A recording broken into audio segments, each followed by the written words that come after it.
I'm Black, I'm the mama, and I make the vodka. I always tell people that because I own it.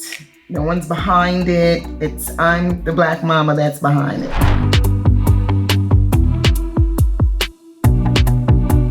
I am Vanessa Braxton, CEO and founder of Momma Vodka and Teas. I'm a retired structural civil engineer. We always want to make things better. When I was in college, we used to make our own home moonshine on campus. So it wasn't exactly something that said I was going to go into it, 30 years later, but it was always in my thought process, my dream of creating a brand or a legacy for my children. And when I retired, it gave me the opportunity to do it. Science and engineering is necessary in every part of our life that we live in. We do chemical engineering, we come up with formulas. You have to do the calculations in order to write your formulas. I still use that today in every single product that I manufacture.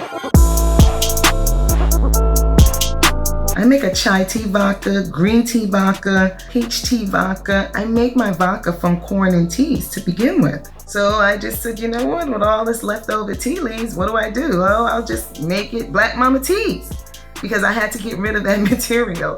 And then I started researching and developing formulas for the tea blends, and it's still food and beverage, and it's still a science.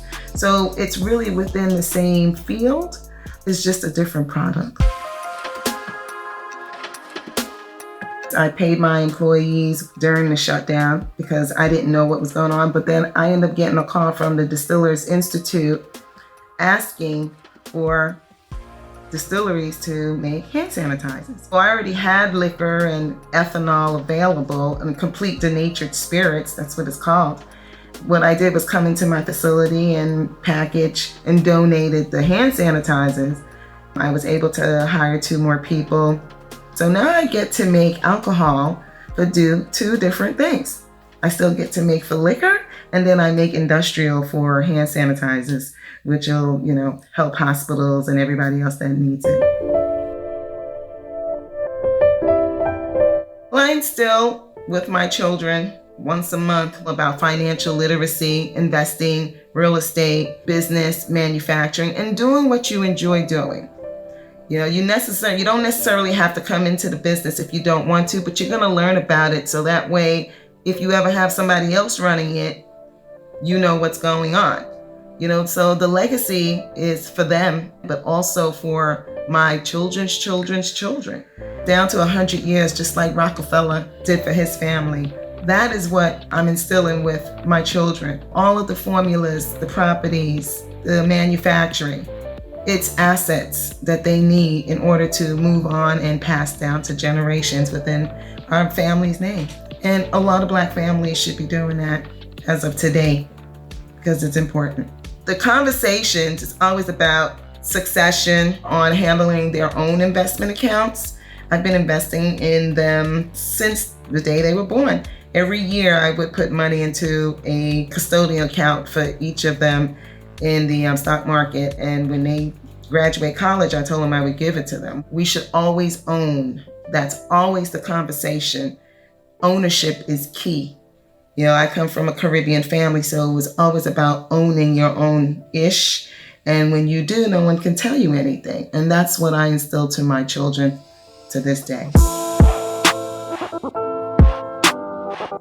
We need more manufacturers in this country, and we need more manufacturers in our communities.